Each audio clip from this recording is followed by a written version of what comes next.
Hey man, I've been doing a lot of thinking lately about ways we can make this team stronger. Just from playing against these guys out on the court, I have a few suggestions on players who I think would greatly help our chances of winning. You interested in hearing them?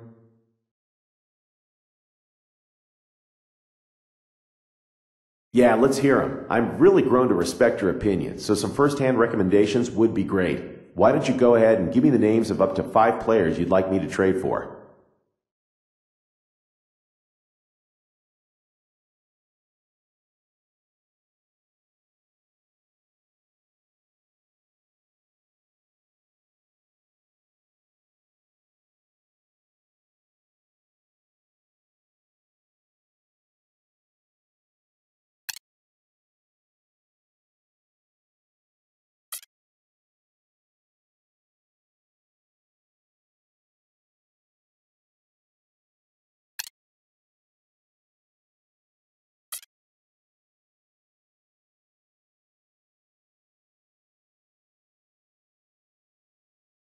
Okay, sounds good. I'll start reaching out to the various GMs and see if any are interested in making something happen. I just need you to understand that we're going to need to trade some assets to get one of these guys. Hopefully, I can make something happen here.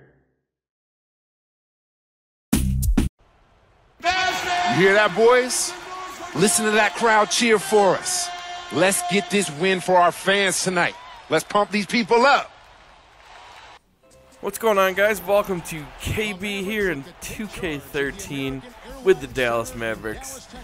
In that beginning, in that opening scene that I put on here, after a game, all of a sudden I'm in the GM's office and he's asking me for people to give me a list, or give him a list of people that I think would be good assets to have on this team to help it make it better. If I was the GM, who I'd go after. So I thought that was pretty cool. Like, it was out of the blue. Obviously, I think you can go talk to the GM anytime you want if you're unhappy about stuff. Kind of like how you can in MLB 12 The Show, where you can basically go to your coach's interactions, where you can ask for a trade or change position, stuff like that. So now they have that in 2K13. Maybe they had it last year, I don't know. But you can go to the GM, and but this time he came to me and said, we need to make this team better. Who do you want to play with? Pick some names out of the hat, and I'll see if I can make it happen. So I picked a few people, mostly point guards and centers, as that seems to be our biggest need, is the point guard position.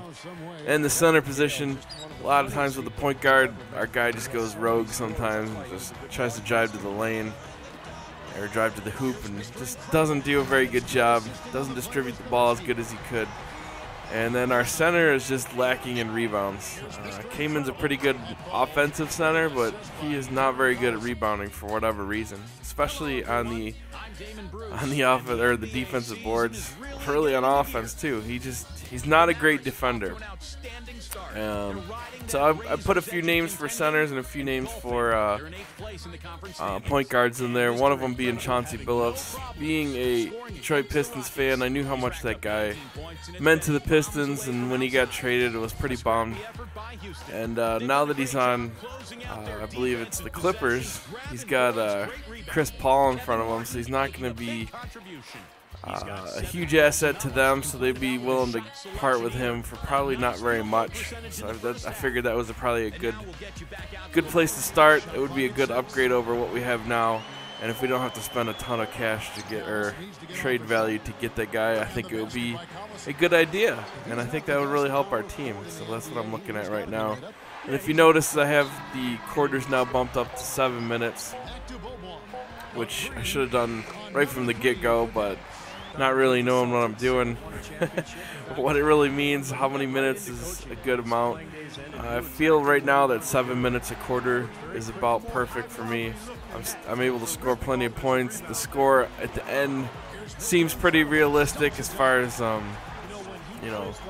final scores. It might be a little bit lower than what it should be, but I think it's good enough. I'm definitely getting all the points and assists and everything that I need for me to feel like I've had a good game, so I'm definitely very happy that I've bumped up my time to 7 minutes per quarter.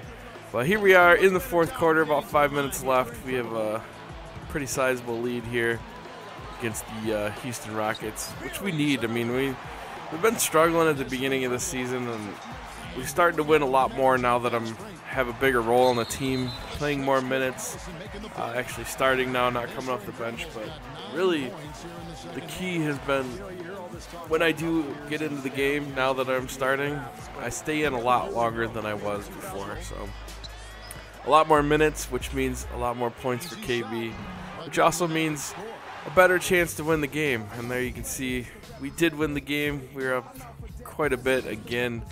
And KB wins player of the game, Jordan player of the game. Definitely hitting those outside shots and finally getting some dunks, and that's only going to get stronger. I'm telling you guys, if you could see where KB is right now, he is a dominant force inside, which is awesome. I still don't do any back down moves. I don't play with my back to the basket ever. No post at all. But I'm able to make people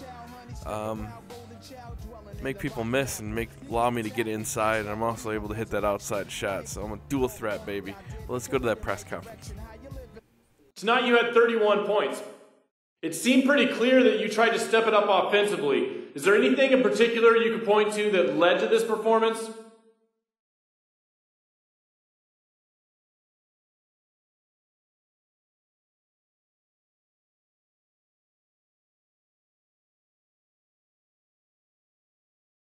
Well, the most obvious thing that led to this performance is that I was hitting my shots.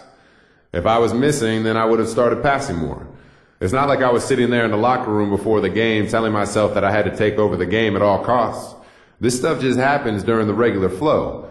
It was a good game for me tonight, and we got the W. Simple as that. So KB has a good press conference. We win the game. Got the GM working on trades for this team that KB has asked for. So all in all, season's going pretty good. A few more wins on our belt would be a lot nicer, and hopefully that will work its way into the mix now that KB is a full-time starter and getting plenty of minutes. So there you have it, guys. Hope you enjoyed this week's episode, and we will catch you guys later. Peace.